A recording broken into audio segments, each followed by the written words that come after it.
saiu o novo Datafolha, acabou de sair na Folha de São Paulo. A aprovação do Lula cresceu, rejeição caiu. Né? Havia todo aquele jogo, não, o governo, acabou o governo, não sei o quê. Quem leu o cafezinho sabe que era mentira. Mas subiu, não subiu muito, subiu 1 ponto. Né? Mas diante aí toda aquela onda negativa, e a rejeição caiu. A aprovação subiu para 36%. Essa não é aquela aprovação de aprova e desaprova, essa é aquela de ótimo, bom, regular e ruim, péssimo, do governo. São números menores. Subiu de 5 para 36%. E a reprovação caiu de 33 para 31, ou seja, se descolou. Eu estou procurando aqui a aprovação, aquele número de aprovação e desaprovação, mas, por enquanto, queria que você comentasse o que você acha desses números aí. Olha, Miguel, eu acho, inclusive, que esses números eles ainda estão aquém daquilo que o governo vem fazendo. Né?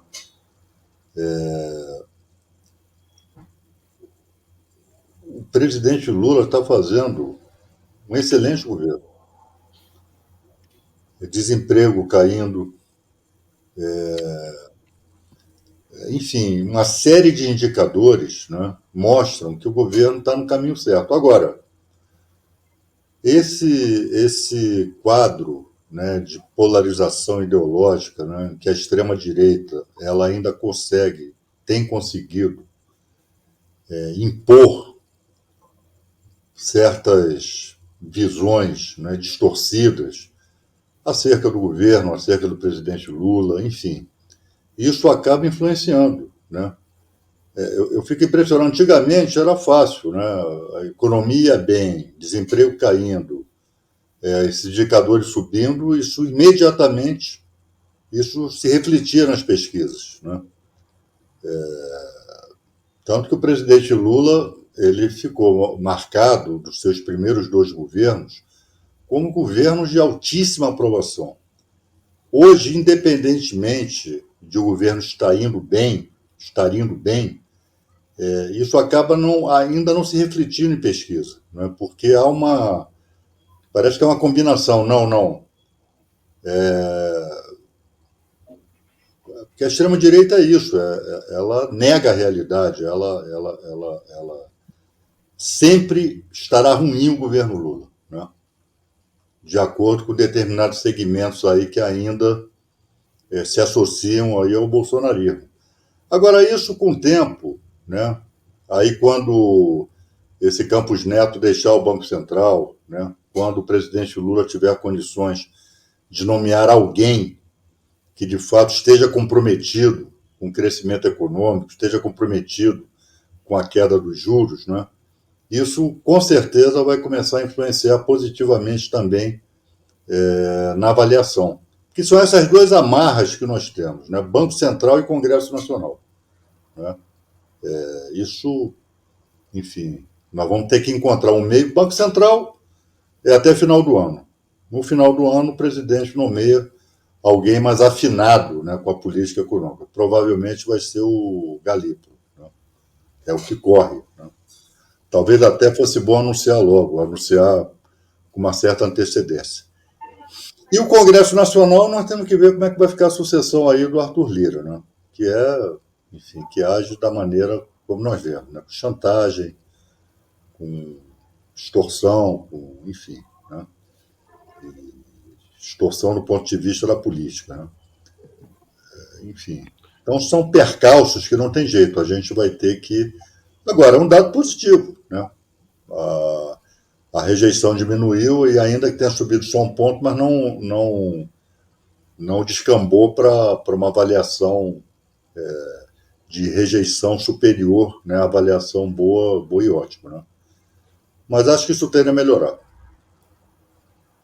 Ô, Vadi, um tema, vou sair um pouquinho da pesquisa, um tema que a gente discutiu muito aqui nos últimos programas foi essa questão da taxação do que ficou chamado aí a taxa das blusinhas, né? De uma forma genérica, digamos assim.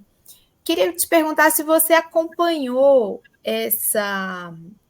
tem acompanhado essa tramitação. O presidente Lula disse na longa entrevista que deu à CBN, que ele era contra essa taxação, mas que houve um acordo no Congresso, com a mesa diretora do Congresso, com o Lira, e como vai funcionar isso realmente se essa taxação existir para o consumidor final, para as pessoas que fazem uso desses portais para suas compras, como elas vão ser afetadas? Olha, Ana, eu te confesso que não acompanhei de forma intensa essa tramitação, não, porque as coisas lá na secretaria, elas absorvem muito, enfim. Mas a impressão que passa é que isso vai agravar, né? Isso vai afetar aí o consumo das pessoas mais pobres, né? Que fazem compras nesses portais, né? É o que parece. Então, nós vamos ver quando isso se concluir, né? Quando a vida real começar a funcionar, começar a operar, né? Nós vamos ver como vai ser o impacto. Mas o presidente Lula já detectou, né? E, às vezes, governo é isso. Às vezes, você tem que fazer coisas com as quais, ainda que você não concorde, você tem que, às vezes, enfim, se submeter, enfim. Mas eu sei que o presidente Lula não ficou satisfeito com isso. Isso porque ele já percebeu. Isso vai afetar de uma maneira gravosa o consumo aí das classes populares, né? Agora, quando essa taxação começar a operar, que nós vamos ver qual vai ser o alcance disso. Vadir, sobre ainda o Banco Central, que você já mencionou, o subprocurador-geral do Tribunal de Contas da União, o senhor Lucas Furtado, ele fez uma representação junto ao próprio TCU para investigar o Banco Central por suspeitas de manipulação dos dados para manter os juros altos. A manipulação é o seguinte: o Banco Central usa, para definir a taxa Selic, a taxa básica de juros no país, ele usa o Boletim Focus, que é uma média da opinião do mercado financeiro, operadores de mercado financeiro. Então, você tem uma denúncia de que os operadores de mercado financeiro, já sabendo, inclusive são sempre os mesmos, aparentemente, que a opinião deles vai definir lá na frente o juro, eles estavam aumentando a taxa futura de inflação, né, e reduzindo o crescimento. Isso, inclusive, está provado. Eles vêm errando, agora com a suspeita até de deliberadamente, errando a taxa de crescimento e de inflação, sempre para pior, já pensando no juro, em manter um juro mais alto e ganhar mais dinheiro com isso, né? É uma representação, né? Vai ver, mas é uma coisa tão séria, envolve tanto dinheiro, que evidentemente é necessário a gente ficar sob escrutínio muito severo da sociedade brasileira. Como é que você vê essa questão? É uma iniciativa importante do procurador lotado no TCU, Lucas Furtado. Lucas Furtado, e apontando para um expediente gravíssimo, se isso de fato for verdade, e há indícios veementes de que sejam verdadeiras, né, essas informações. Agora a gente vai ter que aguardar aí a abertura e o funcionamento dessa investigação. Isso compromete, eu não sei exatamente qual vai ser o resultado, o que vai ser enfrentado, o que vai ser apurado nessa investigação, mas pode ter aspectos criminais aí, né? E isso compromete sobremaneira aí o senhor Campos Neto, né? Enfim, mas é uma iniciativa importante do procurador Lucas Furtado, né? Espero que tramite com a premência correspondente à importância do tema, né? Porque é uma acusação muito grave, é uma suspeita muito grave, né? É uma suspeita muito grave. E com indícios veementes de veracidade. Agora, vamos ver a tramitação, né? Vamos ver qual vai ser o resultado dessa investigação. Mas, por si só, o procurador ter tomado essa iniciativa já deixa a gestão Campos Neto comprometida, né? Tá com essa suspeita, de mancomunação aí, né, da direção do Banco Central com o sistema bancário. Isso é gravíssimo.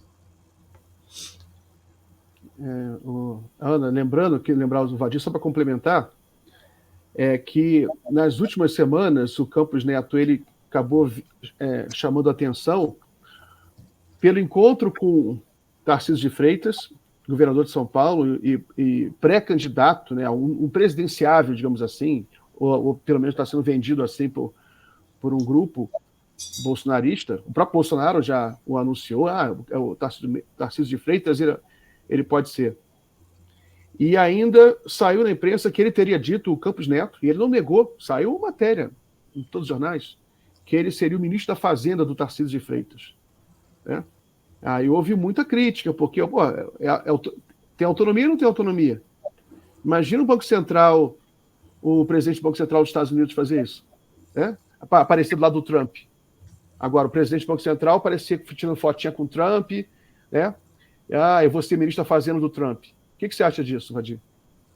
Não, isso é outra. Até os apoiadores dele na grande mídia apontaram isso, né? Condenando essa conduta, né? Dizendo até que o presidente Lula, nessa parte aí, em que o presidente, nessa entrevista, falou de uma maneira muito incisiva, né, forte, né, condenando esse comportamento do Campos Neto, até os seus apoiadores aí, os que defendem aí juros altos, condenaram esse comportamento dele. Então isso mostra, rapaz, que esse sujeito ele está fazendo política lá no Banco Central, né? Essa suposta autonomia nunca existiu, né? Então nós temos que contar aí, né, no relógio, né, torcendo para o tempo correr rápido para ele sair do Banco Central, né? E que o presidente Lula escolha alguém, como eu disse anteriormente, afinado, né? Como não pode deixar de ser um presidente do Banco Central afinado com a política econômica do governo. Era um sujeito que tenta engessar a economia, que, como disse o presidente Lula, sabota o país, né? Isso não pode ter lugar. E essa aproximação dele com o Tarcísio é uma confissão aberta, como você disse, ele não negou, né? Então isso é um absurdo, né? Que essa pessoa continue sendo presidente do Banco Central, por conta dessa decisão desastrada lá atrás do Congresso Nacional e ter conferido autonomia ao Banco Central. Vadir, te fazer uma pergunta um pouco complicada no seguinte sentido. Você não acha que o governo Lula e o PT, os partidos da base, ao elegerem o Campos Neto também como quase que um inimigo central, principal do governo, deram essa visibilidade para ele? Poderia ter tido uma outra abordagem? Você acha que foi correto colocar ele no centro do jogo político? Mas, Ana, aqui também, olha só, o sujeito, ele, sem qualquer justificativa, mantém os juros nas alturas, né? Com as consequências que nós sabemos que advêm desse tipo de decisão. E se aproxima dessa forma indecorosa, né, de um governador alinhado com bolsonaria, que disse aqui e ali que será o candidato do bolsonarismo à presidência da República. Aí fica difícil não questionar isso, né? É difícil. Põe ele em visibilidade, mas você vê a visibilidade agora para ele negativa, né? Porque hoje todo noticiário, todos esses comentaristas de política, que são simpatizantes da figura de Campos Neto no Banco Central, né, são apoiadores da sua política neoliberal à frente do Banco Central, criticaram Campos Neto, né? Ele foi criticado. Ninguém bateu palma para o comportamento dele. E embora, óbvio, né, no prego outra ferradura. Embora tenham também criticado o presidente Lula, né, pela incisividade, enfim, mas reconheceram que ele estava correto na crítica ao Campos Neto. Não tem cabimento. O presidente do Banco Central fazendo o jogo da oposição. Não tem cabimento. Nem da oposição, nem, já que ele é autônomo, já que independente, a autonomia do Banco Central, ele tem que ficar afastado da política, né? E tem que sempre explicar por que os juros, então não tem qualquer transparência, né, na conduta dele, por que os juros continuam nas alturas.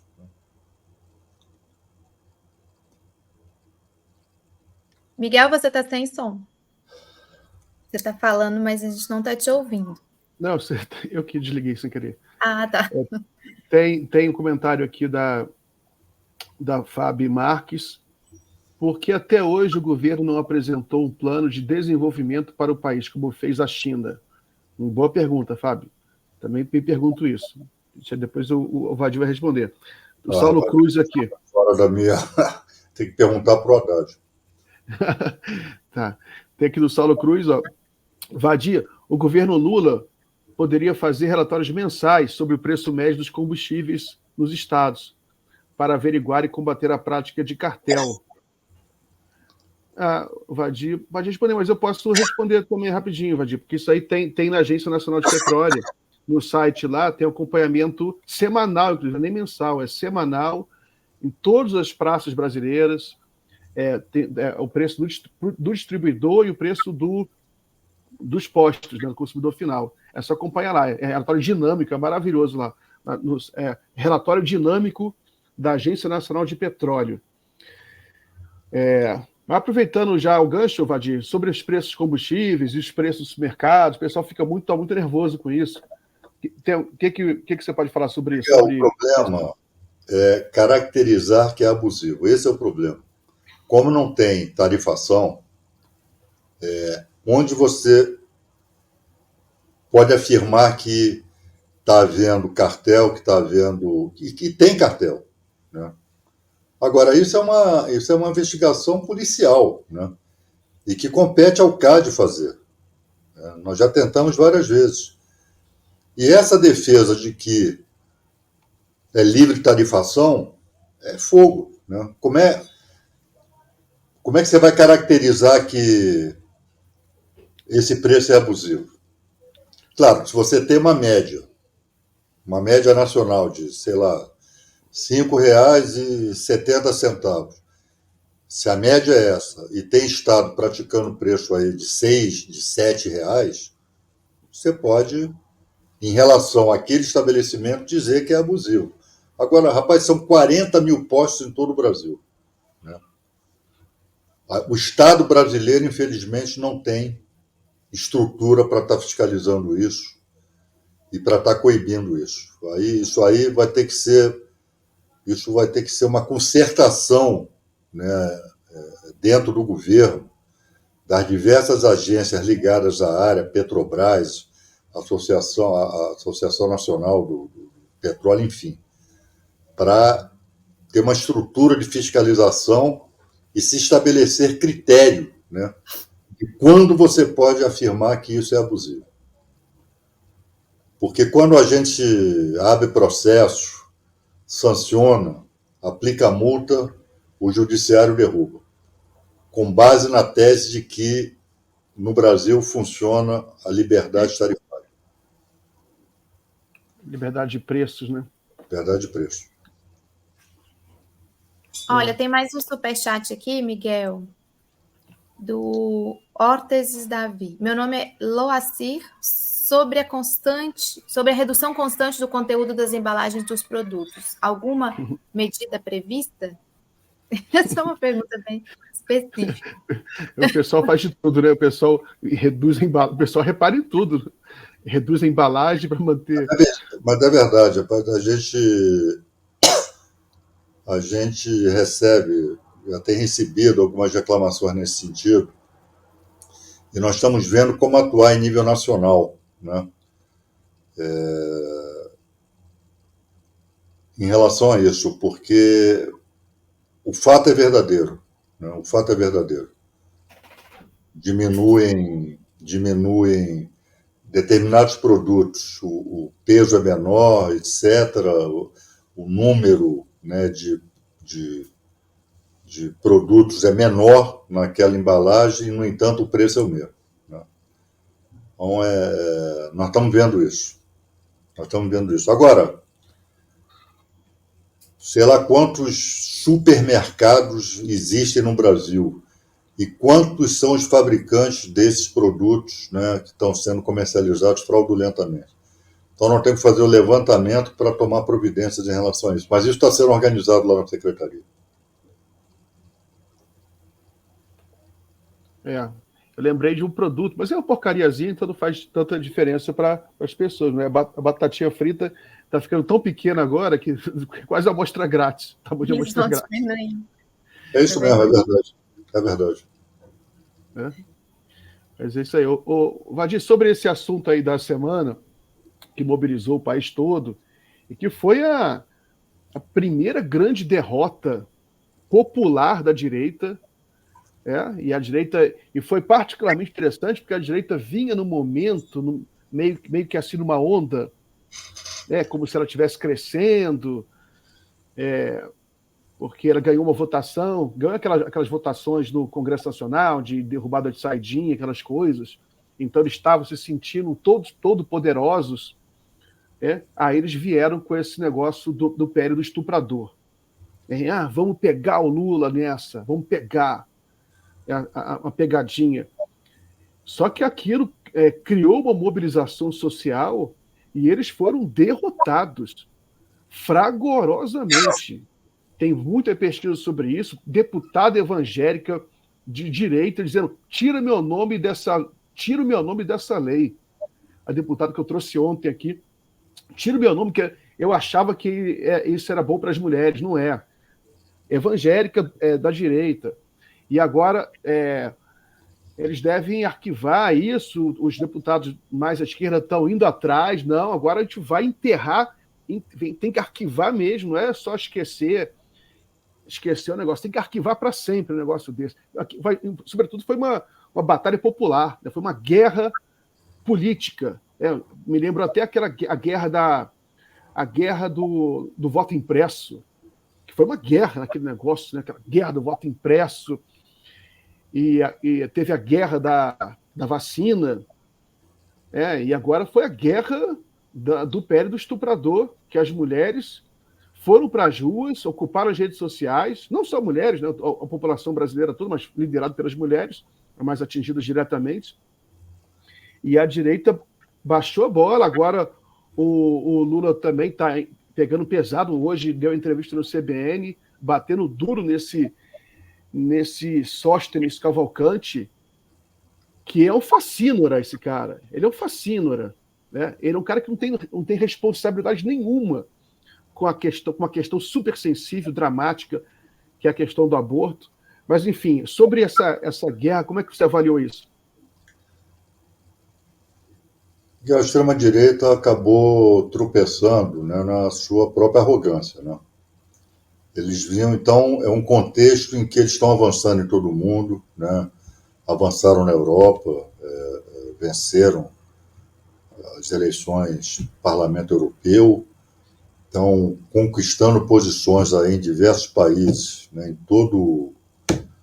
todos os quadrantes, né, sabem que nessa pauta de costumes, né, eles sempre deitaram as regras, sempre estabeleceram as regras, né, com base na desinformação e no conservadorismo da maioria da população brasileira, que acaba, né, embarcando em mentiras, acabam embarcando em informações mentirosas, enfim. Só que esse projeto ele é tão teratológico, ele é tão absurdo, né? Que vamos lá, e você vê, né? Rapaz, do simples fato, aquela declaração do Sóstenes, que disse: eu quero testar o presidente Lula, isto já caracteriza a inconstitucionalidade do projeto, né? Ou seja, não é um projeto, porque qual é a concepção? Já caiu a máscara aqui, né? Já caiu a máscara. Não, mas isso é inconstitucional, porque uma lei, ela tem que... Um dos requisitos de uma lei é a impessoalidade, né? Você não pode legislar pensando em eu quero prejudicar alguém, eu quero testar alguém, eu quero ver como é que o presidente da República vai sair dessa, né? Ele declarou expressamente isso, né? Rapaz, esse pessoal é tão arrogante que, e é claro que o público-alvo, né, para constranger o presidente Lula, esse suposto constrangimento, é o público evangélico, é o povo evangélico. Rapaz, a quantidade de evangélicos que existe, a expressiva quantidade de pessoas evangélicas que existem aqui no Brasil, se localizam nos estratos mais pobres da população. Mas pergunta a uma mãe evangélica como é que ela vai reagir, sabedora de que sua filha foi estuprada e desse estupro, né, resultou uma gravidez. Você acha que ela vai engolir um projeto desse? Ela vai aceitar que a filha seja criminalizada? Ela vai aceitar criar aquele neto, entre aspas, produto de um estupro que vai traumatizar a filha para o resto da vida? Então essa turma, rapaz, perdeu o senso. E aí eu estou falando o senso prático, né? E, Miguel, e há males que vêm para bem, né?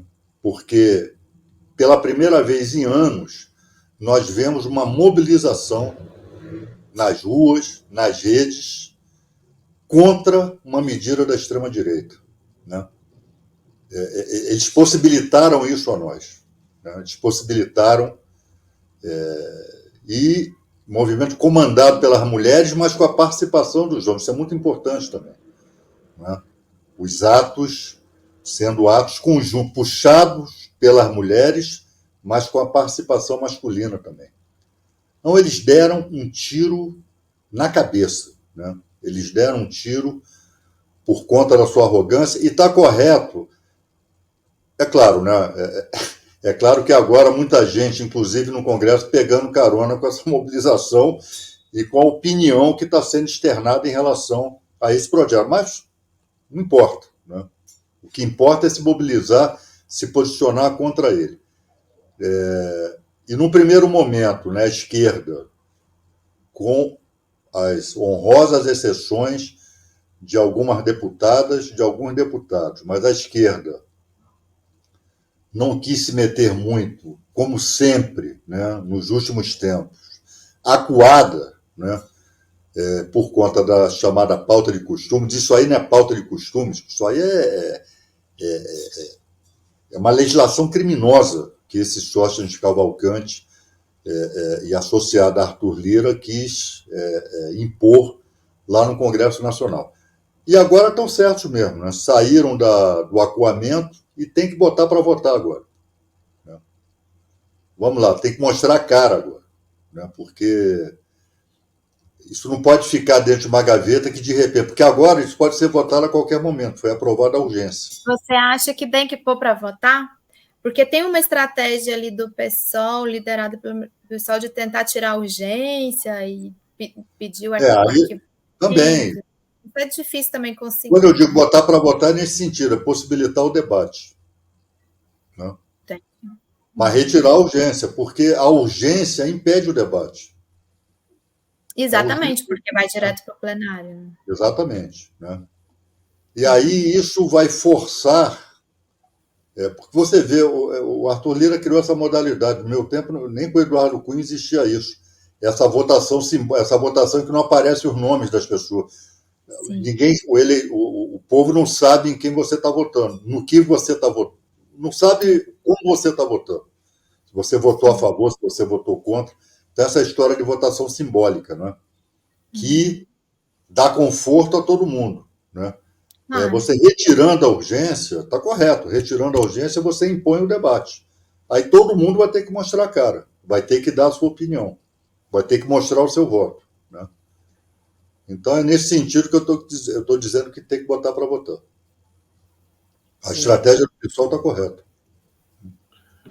Ana, deixa eu só trazer uma notícia aqui, off, totalmente off que a gente está falando, mas sei que como pegou muito a rede hoje, é a história de que o Noam Chomsky morreu. Né? Houve todo. O Noam Chomsky morreu. Estávamos falando que morreu. Mas aparentemente não morreu, está vivo ainda. Ele teve um problema de saúde grave, um derrame, uma coisa assim. Sim, mas pior agora? Não sei por que veio essa notícia. Essa notícia espalhou. A Jacobin, uma revista de esquerda muito respeitada nos Estados Unidos, publicou uma matéria como uma espécie de epitáfio, né? E aí até fui ver essa notícia, meio estranho, mas nem fala assim, morreu de quê? É um epitáfio do nada, entendeu? Falando no passado. Então aí todo mundo entendeu, aí se espalhou no mundo inteiro, mas ele não morreu. Só queria trazer essa notícia, mas enfim, né? Espero que ele não morra nunca, né? Mas ele também está muito velhinho, está doente, não seria também, é por isso que as pessoas entendem que ele pode, a qualquer momento, falecer. Ele está hospitalizado, muito velhinho, doente, é normal que essas notícias se espalhem. Né? Mas, de qualquer forma, fica aqui a notícia, ele não faleceu, é um dos grandes nomes da inteligência mundial, né? Assim, é um nome que marcou várias gerações. Desculpa, pode falar. Parece que ele estava sendo tratado aqui no Brasil, não era? Sim. Ele é tratado como uma brasileira. Uma brasileira. Exatamente. Teve um AVC, chamado AVC massivo, e estava internado já há algum tempo, né? Mas, enfim, sem ter perdido o raciocínio, ele está com dificuldade de fala, lamentando muito não ter podido se pronunciar sobre. Ele é judeu, né? Mas não ter se pronunciado sobre o genocídio que Israel pratica na faixa de Gaza, né? Esse é o sentimento dele no que diz respeito ao estado de saúde dele. Mas, enfim, eu vi agora que a esposa dele, Valéria, teria desmentido a notícia de que ele... Não, ainda bem. Vamos... Então, fica ótimo. Tempo aqui com a gente. Né? Beleza. Entendeu? É só... Enfim. Então, vamos trocar de assunto. A gente está chegando aqui ao finalzinho da nossa entrevista. Já que você falou aí em Israel, quer comentar alguma coisa sobre geopolítica, Vadir? Como é que você está vendo? Eu fico impressionado, rapaz. Os Estados Unidos propõem um cessar-fogo, o Hamas concorda, o Conselho de Segurança aprova, e para Israel isso não quer dizer coisa nenhuma, continua fazendo a mesma coisa. É inacreditável, né?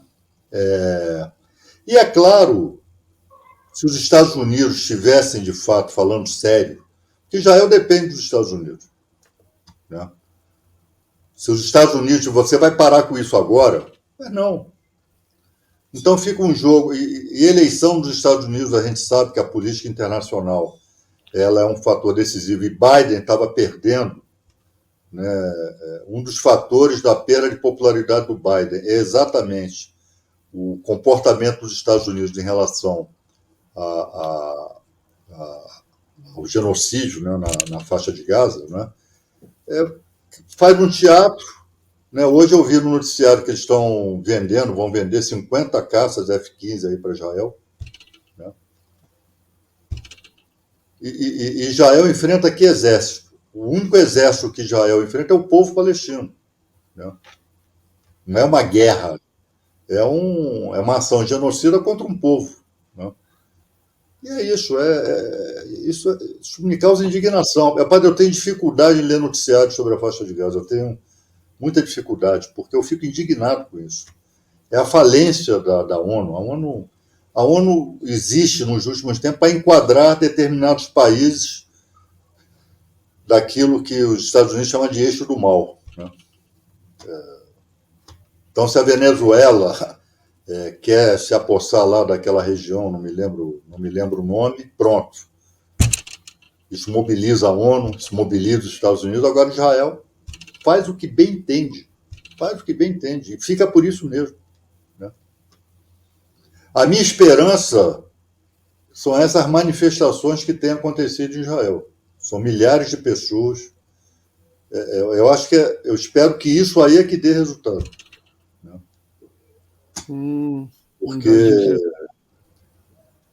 Porque, sinceramente, depender das relações internacionais, Israel vai exterminar o último palestino e vai ficar por isso mesmo.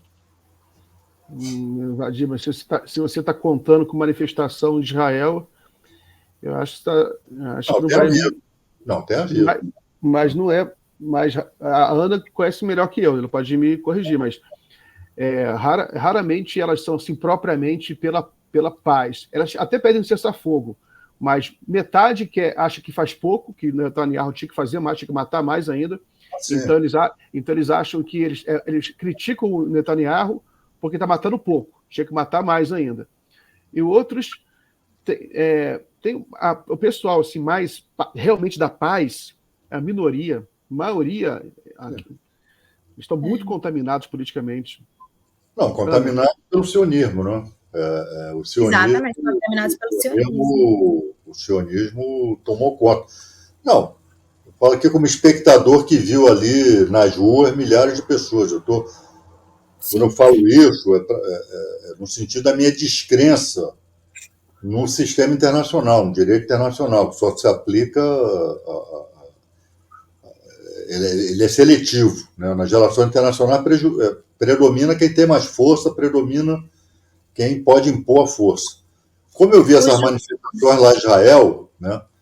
E assim, e atacando o Netanyahu, etc., eu estou dizendo, só se vier daí, porque se não vier daí também não vai vir de lugar nenhum. Pô.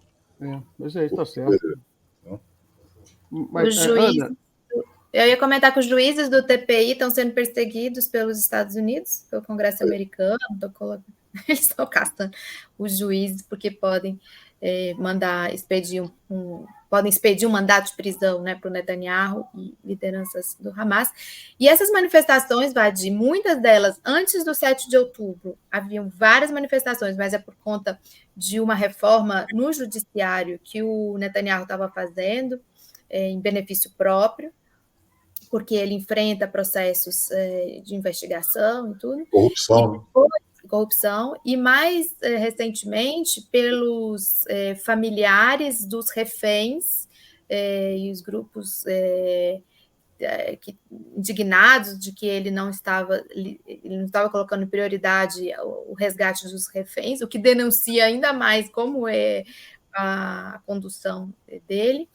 Mas, na prática, as alternativas não são muito promissoras. Eles isolaram muito as vozes, inclusive, do parlamento deles, do Knesset, que destoavam, pelo menos um pouco, dessa matança, né, desse genocídio, dessa limpeza étnica, que tentavam sugerir algum tipo de convivência, ou de acho que nem chegar a dizer, defender os dois estados, mas minimamente uma convivência e a diminuição dessa ofensiva colonizadora, né? Porque essa ofensiva de colonizar... Estado colonial, uma ocupação colonial. Né? Agora, para o Milosevic valia, né? O Tribunal Penal Internacional. Né? Para o Netanyahu não vale. É isso. Esse jogo das relações internacionais é um jogo hipócrita, é o jogo do mais forte. E está todo mundo se lixando para o povo palestino. Todo mundo não, né? Mas quem tem poder para dizer para Israel parar com isso, não faz nada. Né? Então, tá aí a resolução do Conselho de Segurança da ONU. Qual é a consequência prática disso? Nenhuma. Israel finge que não viu isso.